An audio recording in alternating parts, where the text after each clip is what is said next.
હવે સંગ્રામસિંહ કોણ છે એનો ઇતિહાસ પણ જાણવા જેવો છે। સંગ્રામસિંહ મૂળ ઉત્તર પ્રદેશનો વતની છે। તેનો એક ભાઈ ભારતીય લશ્કરમાં છે, એક ભાઈ MBBSનો અભ્યાસ કરે છે અને એક બહેન CA થઈ ગયેલી છે।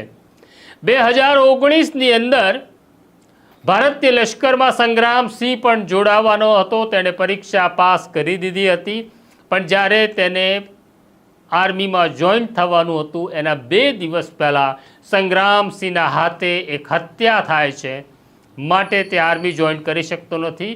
ત્યારથી તે ગુનાહિત જગતમાં દાખલ થઈ ગયો હતો।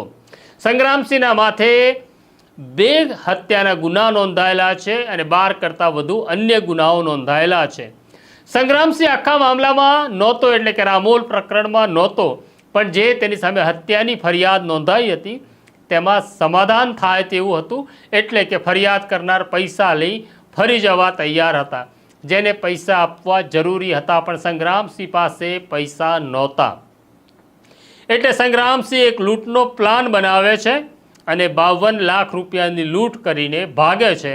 રાજસ્થાન કોટામાં તે ઝડપાઈ જાય છે। તેને રામોલ પોલીસ અમદાવાદ લાવે છે અને રામોલ પોલીસ પાસેથી જ્યારે અમદાવાદ ક્રાઇમ બ્રાન્ચ તેની કસ્ટડી લે છે, કારણ કે આખો મામલો પોલીસ કમિશનરે અમદાવાદ ક્રાઇમ બ્રાન્ચને સોંપ્યો, ત્યારે શક્તિસિંહ જાડેજા નામના પોલીસ ઇન્સ્પેક્ટર તેને ક્રાઇમ બ્રાન્ચ લાવી રહ્યા હતા। રાતનો સમય હતો, ત્યારે સંગ્રામસિંહ શક્તિસિંહ જાડેજાની પિસ્તલ આંચકી લેવાનો પ્રયત્ન કરે છે, જેમાં એક રાઉન્ડ ફાયર થાય છે, જે ગોળી સંગ્રામસિંહના પગમાં વાગે છે। સંગ્રામસિંહની ધરપકડ કર્યા પછી જ્યારે તેને કોર્ટમાં રજૂ કરવામાં આવ્યો, ત્યારે ઉત્તર પ્રદેશથી સંગ્રામસિંહના પિતા કોર્ટમાં આવે છે। તેમના ચહેરા ઉપર લાચારી અને ગુસ્સો છે। તે બધાની વચ્ચે કોર્ટમાં સંગ્રામસિંહને એક લાફો મારે છે।